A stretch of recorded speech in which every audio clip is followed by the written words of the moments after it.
like Mr. Beast? No. Okay. Logan Paul has not paid back his victim. Just the slimiest dude That's you can imagine. disgusting. She responded by making a ukulele video. Welcome back, everybody. Dynamite intro, as always, Mrs. Lush. There is no drama quite like YouTube drama. We have a curated list of some of the vintage classic YouTube scandals, as well as some more recent ones. I'm pretty familiar with most of them. My wife, maybe not so much, but we're gonna go through them, see what's been going on out there in the influencer landscape, which we know can get pretty toxic. Also, don't be surprised when I don't know who some of these people are, and I have no idea what's going on. You're better for it. This is actually my friend CoffeeZilla. I've seen the studio he works out of. He's a legend, but he has become one of the biggest independent investigators on YouTube. Oh. 6 months ago, I investigated CryptoZoo, a scam created by Logan Paul and a team of criminals. What do you know? Oh, and a dude named Jeff, which ultimately resulted in millions of dollars being stolen from fans. I was threatened with a lawsuit for exposing it, but ultimately, Logan Paul decided to thank me instead for his public undressing and announced a $1.8 million refund to the victims. Now, I thought that was a great ending to the story. Really? But I also said this. I'll follow up in the future to make sure that he actually gives that money away. And that's why we're here today.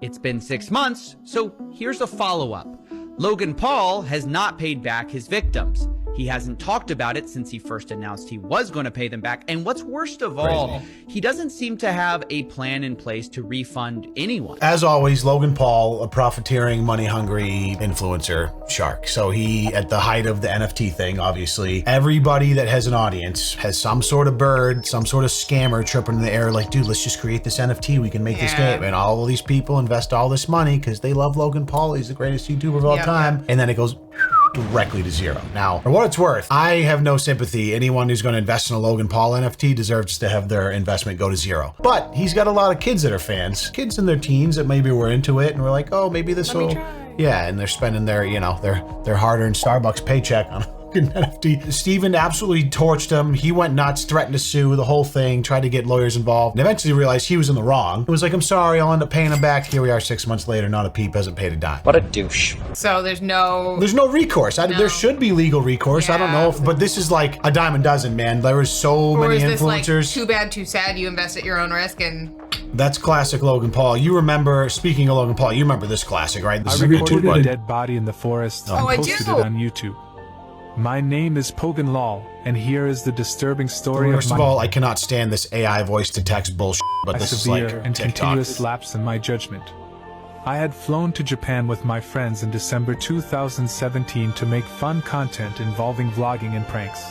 But I could have never guessed that this would lead to the end of my career. It was not the end of your career. That's the crazy part about this, is his career is thriving more than ever. He's got one of the most successful podcasts in the world. He's part of the WWE. The man's making absolute bank. You remember this because this really took him mainstream. Like, he went from just like big YouTube guy to like now the whole world knows that this dude was like filming a dead body in a Japanese forest and laughing about it on a vlog, right? There's a lot of behavior from this dude over the years that makes me think he's like 20% sociopathic a little bit. Just lack zero empathy. Understands how to feign empathy, you know what I'm saying? He understands how to play the card or play the part. The only goal in his mind is self-service, profiteering, making money. Yeah. Jacksepticeye just exposed Mr. Beast for ruining YouTube. On top, first of all, calling that exposed is so stupid. I hate this commentary. In its latest video, Jack was hooked up to a lie detector where he revealed his thoughts on the biggest creator on the planet, and his answers were shocking. Now, Jack, a completely unrelated question. Wait, can I ask something?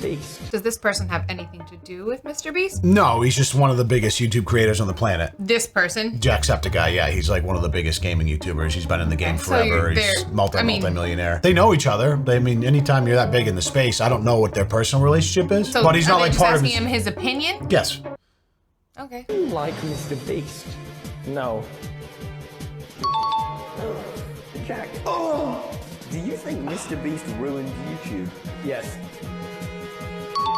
Ooh. Now, in all honesty, Jack, why? Because it became more about views, money, and popularity than it did about having fun.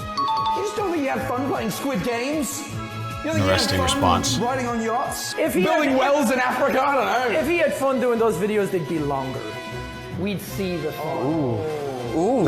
Thought you were going to get me with that one, didn't you? Who's the YouTuber you hate the most? I don't know. There's a lot of groomers and on our platform.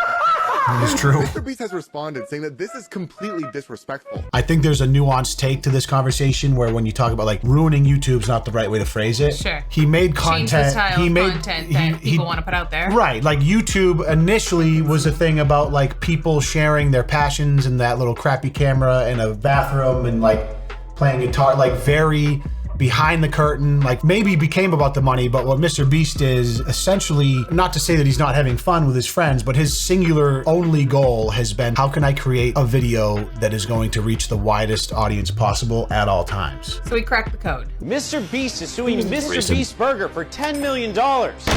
Who's really to blame for these disgusting Mr. Beast Burgers?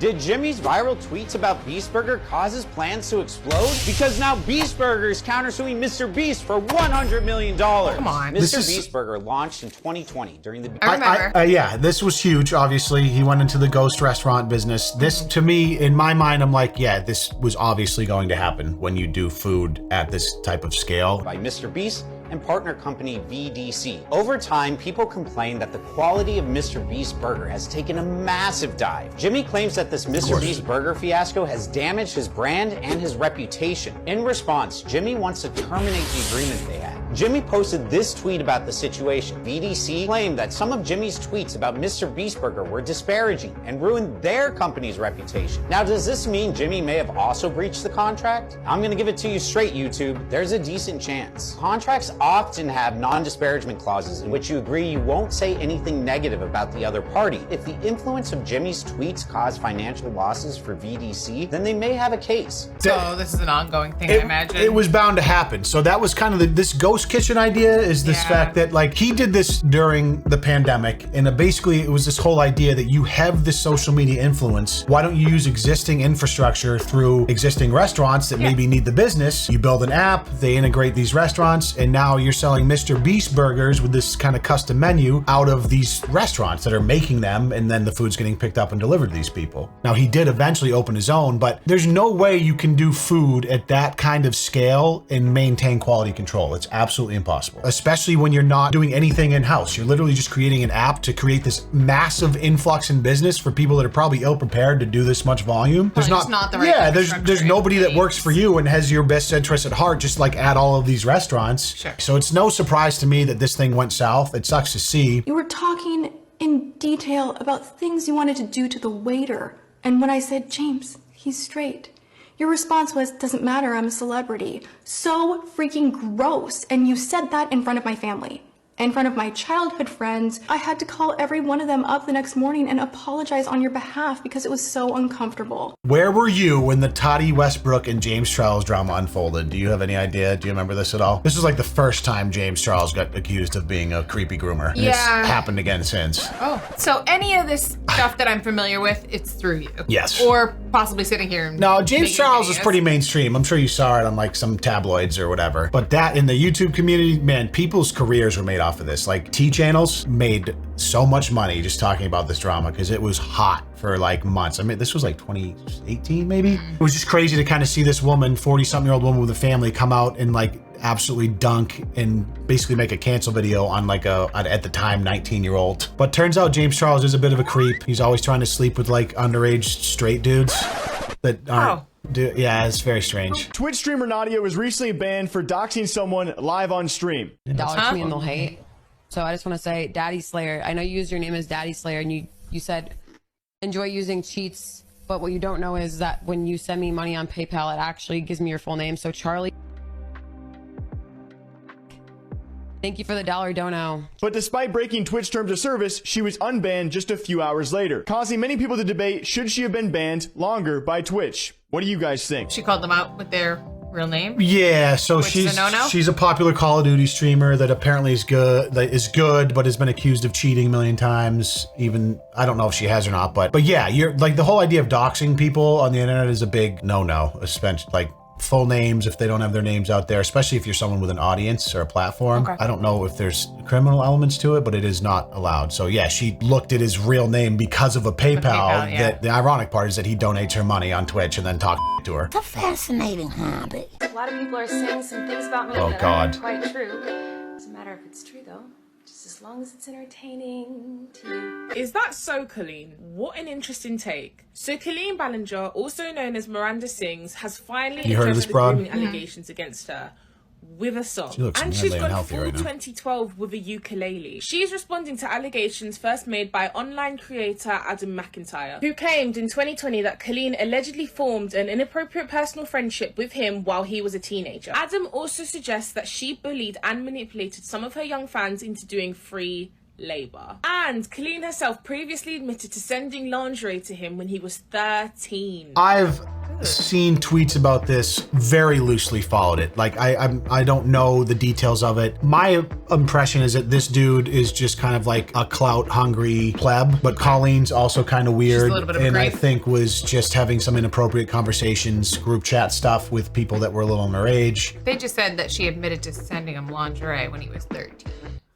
Oh. To me, she's a creep. That's weird. Yeah. YouTube I didn't know that. Colleen says her team strongly advised her not to respond to the claims, but she decided to do it anyway. So yeah, the whole point of this is that after all these allegations and this blown up, she responded by making a ukulele video. It's like 15 minutes, and she's just like talking about it, and then turning it into a little song. Sing-songy talking. Yeah, it was the cringiest. I couldn't even watch the whole thing. I just popped in for a few minutes, and I'm like, oh man. If you spent 15 minutes watching that video, dude, she had like. I would like you to reevaluate. She got a Netflix special, dude. What? It's like her Miranda Sings character like blew up. She was on Netflix. I don't know why there's such a high percentage of very successful kind of like artistic creator types that just end up being weird sociopathic creeps. It's practically their job description. Speaking of weird, creepy Boy in a band has been turned accused of a range of abuse. A group of women who had relationships with him going back years, there's about 6 women, although some more have come forward now. They've come together for a big joint statement where they accuse him of basically every form of abuse you can name, you know, emotional, financial, sexual. It's some pretty rough stuff. They also accused him of having relationships with underage fans. They say he coerced a number of partners into polyamorous relationships that they didn't really want.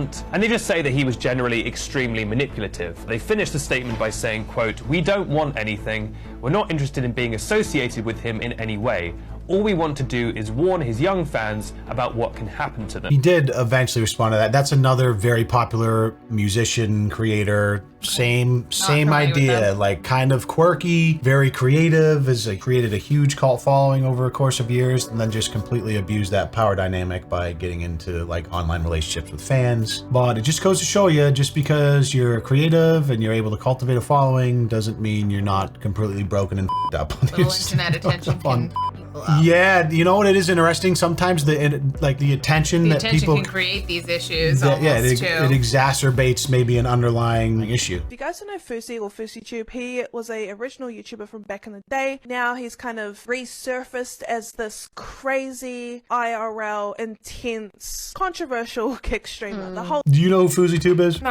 God bless you. He's been around since the dawn of he was like early mega YouTube success. Went through a crazy like manic phase, like lost everything, came back, and now he's like doing 24-hour IRL streaming. So he's just walking around with a streaming rig. It's like a train wreck, but he's just a real piece of shit.